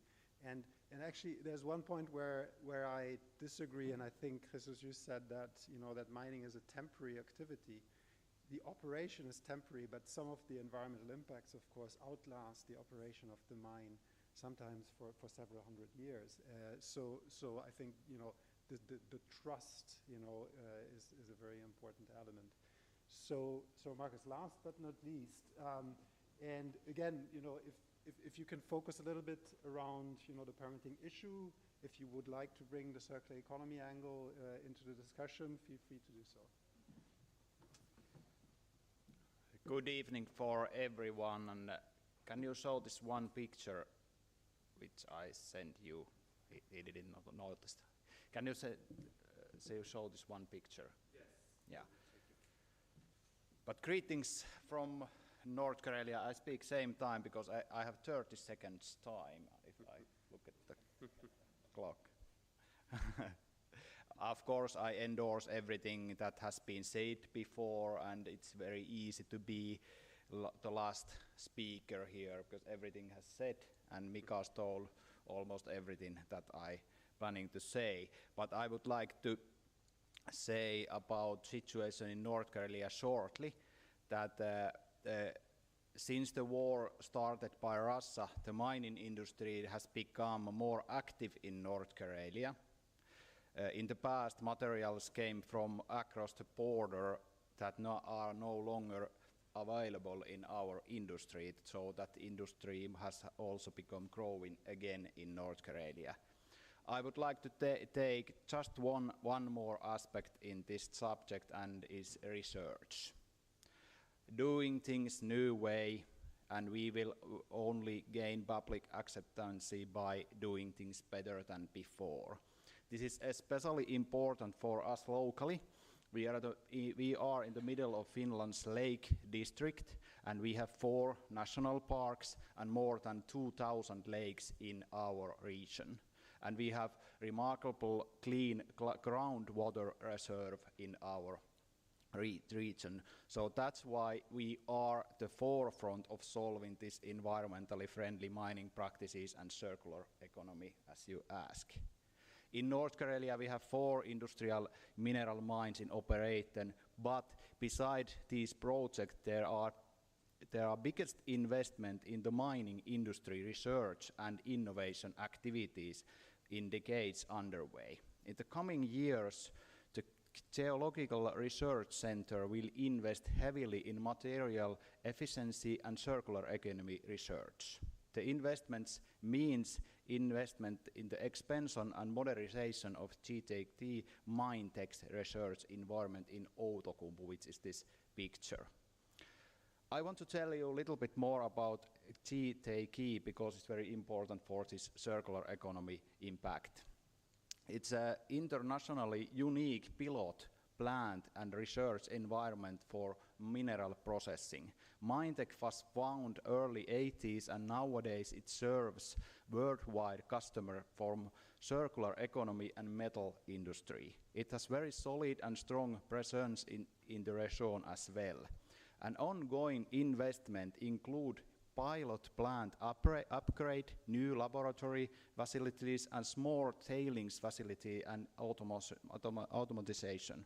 The total sum of investment is around 50 million euros.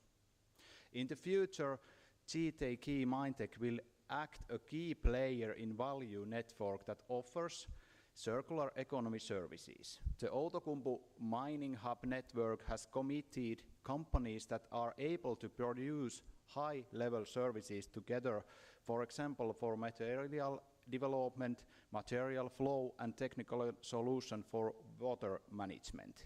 We believe in North Karelia that through cooperation, we will be able to help mining industry in its transition towards circular economy. At the same time, the company's capacity increases, they get new references, and are able to work more efficiently together. This is really win-win situation. And most important, public confidence in the mining industry is growing. In addition, in North Karelia, we have strong research of social acceptances. We have a research center on mining, minerals and society. It's a resource center for social scientific mining research. Their research focuses on the social, environmental, cultural and legal issues of mining. They conduct high-level research and offer teaching based on it. Main research fields are social geography, environmental policy, geoinformatics and geophysical research and law. So this is all in the University of Eastern Finland. In addition, this research is very important that companies have willingness to utilize waste and contribute to the circular economy of the mining industry. So I will stop that leading industries and organizations in their respective industry are needed to show the directions. Thank you. 2 minutes. Thank you very much. And my apologies for not being very good at managing time, but despite this, I think the panel has actually managed to go through the topic in quite some breadth and covered a large scope. And I think personally, I think we got some really good insights. But of course, this is to be continued. This is the kickoff meeting, and we'll get an opportunity to get deeper into this, of course, as the project unfolds. So thank you very much to all of you, and yeah, let's give a round of applause to the panel. Great, thank you. And I think thank you for the panelists. We have 42 people here and still some good soldiers online. We were 30 at the beginning. We are 20 now, 19. So thank you for those online that are still connected. We just go to the final remarks. Enrique Garcilaso from the UCD very shortly, and then Carmen is going to invite us to something. Let's see what she's going to say. Please.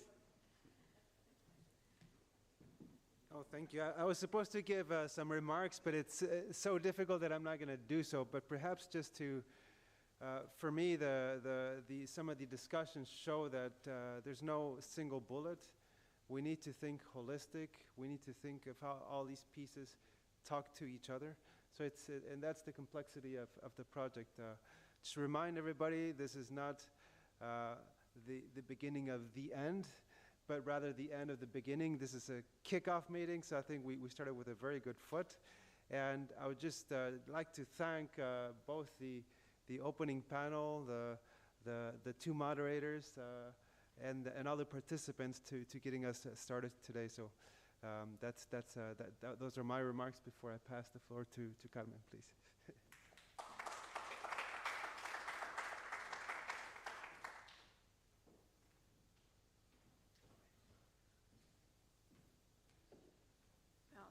Just went, allow me to do a special thanks to Rosa, because when something works and ends so well,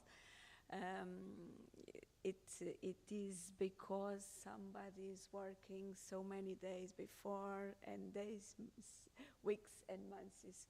So thank you so much, Rosa, for this work. Also to say that it is so important when we work together and when we share our experience and our knowledge about everything we do, and we have so similar problems, and we need to achieve the best solutions to also to have support to the future and the work we have to do in the future. So again, thank you so much. Now, I want to ask you to do a picture. We all together here in this floor, and also to invite you to the lunch that will be downstairs, and to say that has a very good example of collaboration between entities. The lunch will be provided by the Institution of Employment and Professional Training, and you will have there, down there, the students of this institution, and they really do a very good work, as you can see soon. Again, thank you so much, and let's first do the picture, please. So I think the idea is to come to the stage, and maybe it's better. yeah, maybe better. So come to the stage, please. Yeah, we are gonna put the banner. Exactly, nice. So let's probably the regions first row, and we go. Thank you for the participants online. Also, with this we close the event. And we are going to send you an email with some information about the presentations and the next steps. Thank you, everyone, and again, sorry for the technical issues at the beginning.